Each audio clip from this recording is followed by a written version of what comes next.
بسم الله الرحمن الرحيم.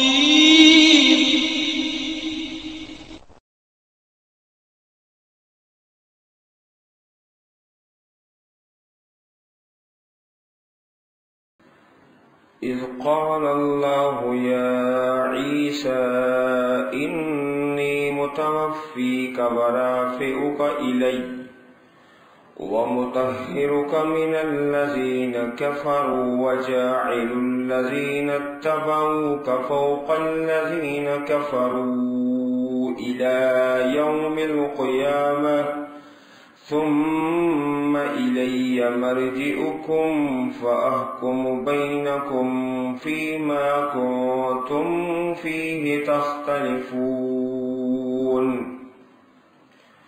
فأما الذين كفروا فأعذبهم عذابا شديدا في الدنيا والآخرة وما لهم من ناصرين وأما الذين آمنوا وعملوا الصالحات فيوفيهم أجورهم والله لا يحب الظالمين ذلك نتلوه عليك من الآيات والذكر الحكيم.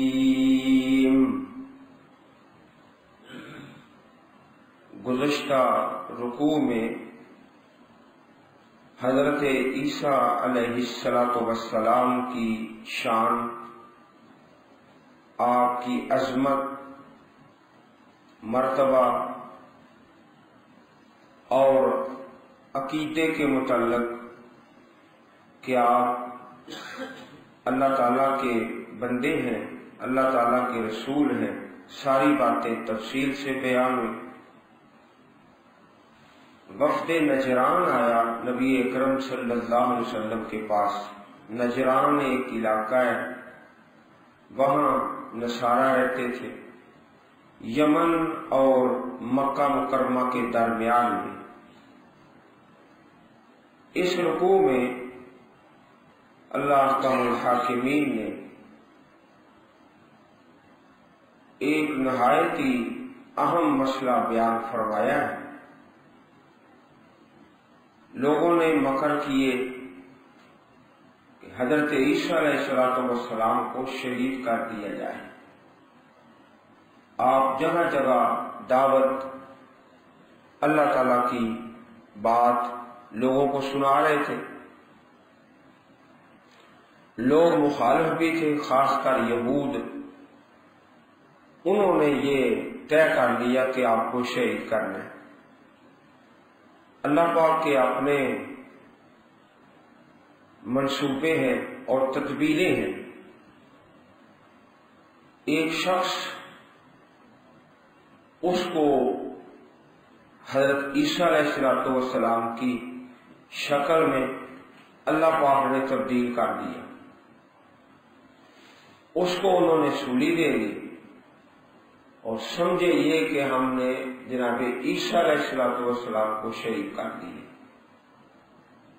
اللہ تعالیٰ نے آپ کو زندہ ہی آسمانوں پہ اٹھا لیا. اس قال اللہ، جب فرمایا اللہ پاک نے یا عیسیٰ، اے عیسیٰ علیہ السلام، انی متوفیکا، بے شک میں تمہیں پورا لے لوں گا. پورا، توفا یا توفا، اس کا معنی ہوتا ہے کسی چیز کو پورا پورا لے لینا. فرمایا یہ آپ کا کوئی نقصان نہیں کریں گے. آپ کا جسم، روح، ہر چیز اللہ کی توفیق سے اللہ پاک کی حفاظت میں ہے. وَرَافِعُكَ إِلَيَّ، اور اٹھانے والا ہوں. رافع اٹھانے والا، الیہ اپنی طرف، اپنی طرف ہی آپ کو اٹھا لوں گا. وَمُطَهِّرُكَ، اور تمہیں پاک کرنے والا ہوں من الذین کفروا، ان لوگوں سے جنہوں نے کفر کیا، جو آپ کو اذیت پہنچا رہے ہیں، دکھ دے رہے ہیں، اور ماحول بھی ایسا ہی بنایا ہوا ہے۔ ان کو ادھر ہی خالی کی زندگی بسر کرنا ہوگی اور آپ کو ان سے الگ کر کے زندہ آسمانوں پہ اٹھا لوں گا، پاک کر دوں گا تمہیں ان لوگوں سے جنہوں نے کفر کیا۔ وَجَاعِلُ الَّذِينَ اتَّبَعُوكَ فَوْقَ الَّذِينَ كَفَرُوا إِلَى يَوْمِ الْقِيَامَةِ، اور بنانے والا ہوں ان لوگوں کو جنہوں نے آپ کی پیروی کی، جو حضرت عیسیٰ علیہ السلام کے پیروکار ہیں، ان کو بنانے والا ہوں فوق الذین کفروا، کافروں پر، کافروں کے اوپر، الی یوم القیامہ، قیامت کے دن تک۔ جب دین اسلام آیا تو مسلمان ہی اصل میں جناب عیسیٰ علیہ السلام کو کما حق کو ماننے والے تھے، باقی لوگوں نے تبدیلیاں کر لی، تحریف کر لی، آپ کی اتباع سے خارج ہو گئے۔ تو اس میں بھی مسلمانوں کی عظمت اور شان کا بیان ہے۔ اصل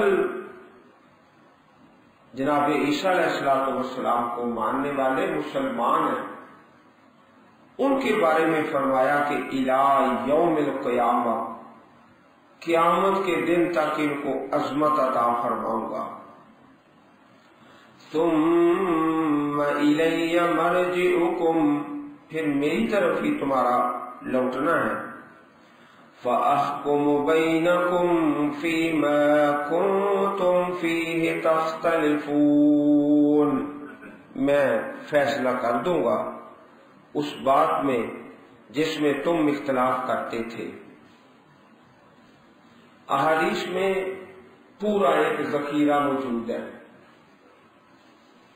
ابواب ہے مستقل، کہ جناب عیسیٰ علیہ السلام قرب قیامت نزول فرمائیں گے اور خلافت قائم ہوگی علی منہاج النبوہ، نبوی طریقے پر۔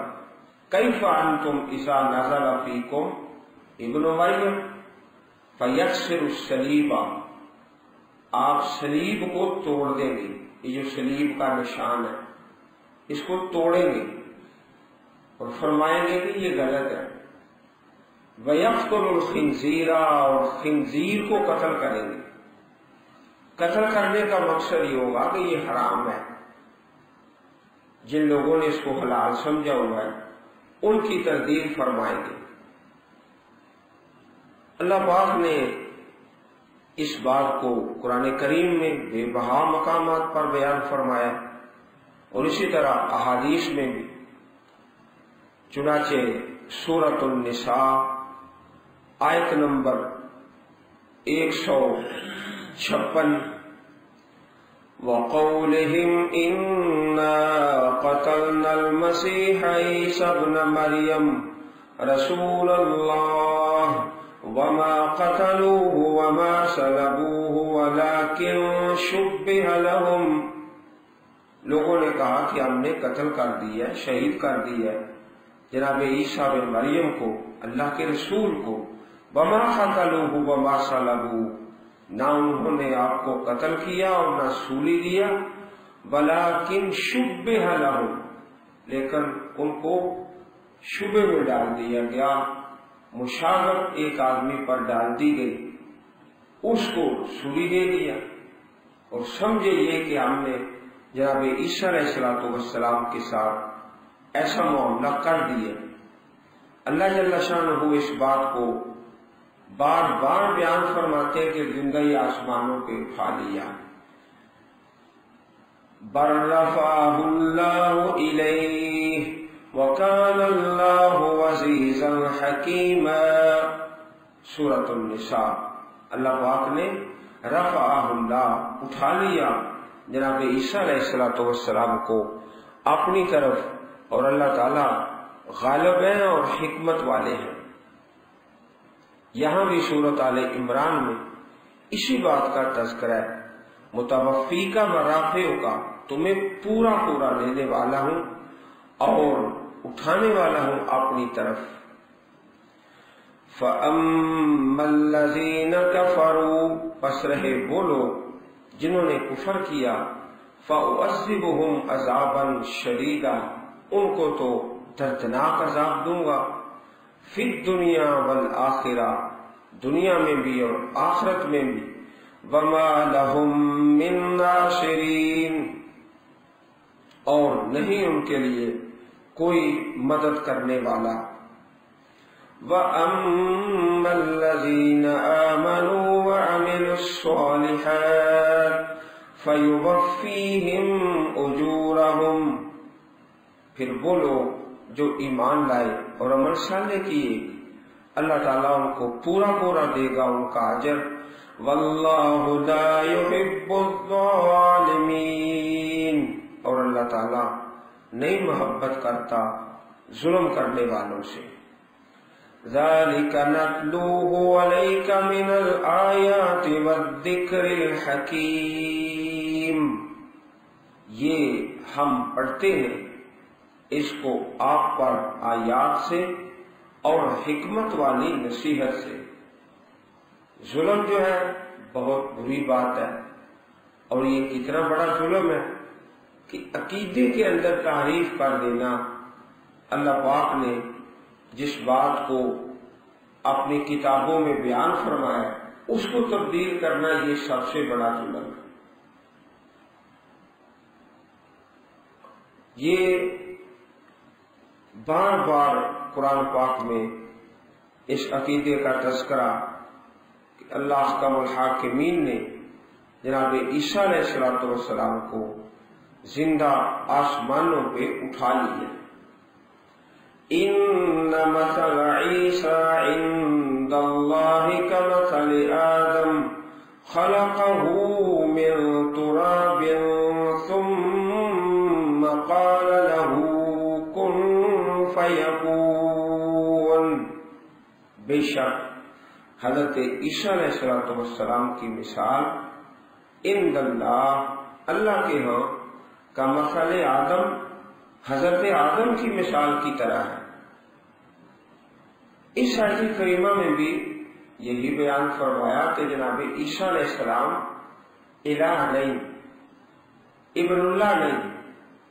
اصل میں غلطی یہاں سے پیدا ہو گئی جو اللہ تعالیٰ نے آپ کو معجزات عطا فرمائی تھی۔ ایک تو آپ کی جو پیدائش ہے وہ بھی ایک معجزہ ہے، اور دوسرے یہ معجزات کہ بیمار آدمی ہے وہ تندرست ہو رہا ہے، مردہ ہے وہ زندہ ہو رہا ہے بإذن اللہ، اللہ تعالیٰ کے حکم سے۔ اور اسی طرح بہت سارے معجزات، یہ ساری چیزیں دیکھ کر لوگوں کو یہ شبہ پڑ گیا کہ شاید آپ الہ ہیں یا ابن اللہ ہیں۔ اللہ پاک نے حضرت آدم علیہ السلام کی مثال بیان فرمائی کہ دیکھو ان کو اللہ پاک نے پیدا فرمایا بغیر ماں باپ کے، تو اگر الہ یا ابن اللہ ہوتے تو حضرت آدم علیہ السلام ہوتے نا سب سے پہلے، تو بغیر ماں باپ کے پیدا فرمایا۔ حضرت عیسیٰ علیہ السلام کو اللہ پاک نے بغیر باپ کے پیدا فرمایا، کمثل آدم، حضرت آدم علیہ السلام جب الہ نہیں، ابن اللہ نہیں، تو جناب عیسیٰ علیہ السلام بھی نہ الہ ہے نہ ابن اللہ۔ اس آیت کریمہ میں یہ مثال دے کر سمجھایا، خلقہ من تراب، پیدا کیا جناب آدم علیہ السلام کو مٹی سے بغیر ماں باپ کے، ثم قال له کن فیکون، پھر کہا اس کے لیے ہو جاؤ، پس ہو جاتا ہے۔ جو کام اللہ پاک کہتے ہیں اللہ تعالیٰ کے حکم سے وہ ہو جاتا ہے۔ الحق من ربک فلا تکن من الممترین، یہ حق ہے تیرے رب کی طرف سے، بس نہ تم ہو جاؤ شک کرنے والوں سے، اس میں کسی قسم کا شک نہ کرو۔ اب جو آیت کریمہ آ رہی ہے اس کو کہتے ہیں آیت مباہلہ، مباہلہ کی آیت ہے۔ نبی اکرم صلی اللہ علیہ وسلم نے جب تمام دلائل پیش فرما دیے، سورۃ آل عمران بھی نازل ہوئی، وفد نجران جو عیسائیوں کا وفد تھا وہ پھر بھی اپنی ضد پر قائم ہے، ہٹ درمی پر۔ آخری یہ فیصلہ ہے کہ چلو نہیں مانتے تو آؤ پھر مباہلہ کرتے ہیں۔ مباہلہ کا معنی ہوتا ہے کہ گڑ گڑا کے دعا کرتے ہیں، جو جھوٹا ہے اس پر اللہ کی لعنت اتر ہے، جو جھوٹا ہے۔ فَمَنْ حَاجَّكَ فِيهِ مِنْ بَعْدِ مَا جَاءَكَ مِنَ الْعِلْمِ فَقُلْ تَعَالَوْا نَدْعُ أَبْنَاءَنَا وَأَبْنَاءَكُمْ وَنِسَاءَنَا وَنِسَاءَكُمْ وَأَنفُسَنَا وَأَنفُسَكُمْ ثُمَّ نَبْتَهِلْ فَنَجْعَلْ لَعْنَتَ اللَّهِ عَلَى الْكَاذِبِينَ۔ فمن پس جو حاجہ کا آپ سے جھگڑتا ہے، دلائل کے بعد ساری دلیلیں بیان ہو گئی، شروع سے سورۃ آل عمران میں مختلف انداز سے بیان کیا گیا۔ من بعد ما جاءک من العلم، اس کے بعد کہ آپ کے پاس علم آ چکا، فقل، پھر آپ ان کو کہہ دو جو وفد آیا، تعالوا، آؤ، ندعو ابناءنا، ہم بلاتے ہیں اپنے بیٹوں کو، وابناءکم، اور تمہارے بیٹوں کو، ونساءنا، اور اپنی عورتوں کو، ونساءکم، اور تمہاری عورتوں کو، وانفسنا وانفسکم، اپنی جانوں کو اور تمہاری جانوں کو، ثم نبتہل، پھر ہم مباہلہ کرتے ہیں، گڑ گڑا کر اللہ سے دعا کرتے ہیں۔ نبتہل کا لفظی معنی ہوتا ہے گڑ گڑا کر نہایت عاجزی کے ساتھ اللہ تعالیٰ سے دعا کرتے ہیں، اور ہم کرتے ہیں اللہ کی لعنت علی الکاذبین، جھوٹوں پر۔ جو نہیں مانتا اس کے لیے پھر لعنت ہی ہے، رحمت تو اس کے لیے ہے جو اطاعت کرنے والا ہے۔ آپ نے جب یہ آیت کریمہ نازل ہوئی تو پھر فرمایا آؤ، جو وفد آیا ہوا تھا کہ دونوں فریق مل کر اللہ پاک سے گڑ گڑا کے دعا کرتے ہیں، جو جھوٹا ہے اس پر لعنت ہو جائے۔ انہوں نے پھر آپس میں مشورہ کیا، چنانچہ حدیث ہے صحیح البخاری شریف میں، حضرت حذیفہ رضی اللہ تعالی عنہ بیان فرماتے ہیں کہ وفد نجران کے سردار عاقب اور سید، یہ دو آدمی سردار تھے اس وفد کے، رسول اللہ صلی اللہ علیہ وسلم کی خدمت میں حاضر ہوئے۔ ان کا ارادہ مباہلہ کرنے کا تھا، کہنے لگے ٹھیک ہے، پہلے تو اس بات پر تیار ہو گئے۔ تو ان میں سے ایک نے اپنے ساتھی سے کہا کہ تم رسول اللہ صلی اللہ علیہ وسلم سے مباہلہ نہ کرو، دلائل سے پتہ چل گیا ہے کہ آپ اللہ تعالیٰ کے سچے رسول ہیں، کیونکہ اگر آپ اللہ کے نبی ہیں اور ہم نے آپ سے مباہلہ کر لیا تو نہ ہم بچیں گے اور نہ ہماری آئندہ نسل بچے گی، سارے ہلاک ہو جائیں گے۔ دونوں نے پھر جو سردار تھے اس وفد کے آپ کی خدمت میں عرض کی کہ آپ نے جو فرمایا ہے وہ ہم آپ کو دے دیں گے۔ آپ نے فرمایا کہ آؤ، پھر گڑ گڑا کے دعا کرتے ہیں، اگر تم دلائل بھی نہیں مانتے، پھر اس دعا میں بھی نہیں شریک ہوتے، تو پھر تمہیں جزیہ دینا پڑے گا، مسلمانوں کی حکومت کو تسلیم کرنا پڑے گا۔ انہوں نے پھر آپس میں مشورہ کیا کہ یہ بات درست ہے کہ ہم آپ کو جزیہ دے دیں، آپ ہمارے ساتھ کسی امین آدمی کو بھیج دیں، اور امین بھی ایسا جو حق الامین، صحابہ میں سے جو امین ہے اور ہر درجے کا امین ہے، اس آدمی کو آپ ہمارے ساتھ بھیج دیں۔ تو پیارے رسول صلی اللہ علیہ وسلم نے ارشاد فرمایا لَأَبْعَثَنَّ مَعَكُمْ رَجُلًا أَمِينًا حق امین، میں تمہارے ساتھ وہی آدمی بھیجوں گا جو صحیح معنوں میں امین ہے۔ فَاسْتَشْرَفَ لَهُ أَصْحَابُ رَسُولِ اللَّهِ صلی اللہ علیہ وسلم۔ اب سارے صحابہ کی نظریں نبی علیہ الصلوۃ والسلام کی طرف نظریں اٹھا اٹھا کر دیکھ رہے ہیں کہ یہ بشارت اور کس کے نصیب میں یہ حاصل ہوتا ہے کہ وہ حق الامین ہے۔ سب دیکھ رہے ہیں نظریں اٹھا کر۔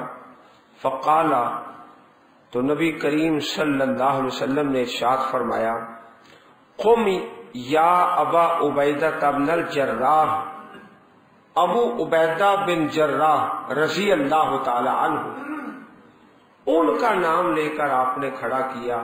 ابو عبیدہ تم کھڑے ہو جاؤ اور اس نجران کے وفد کے ساتھ چلے جاؤ۔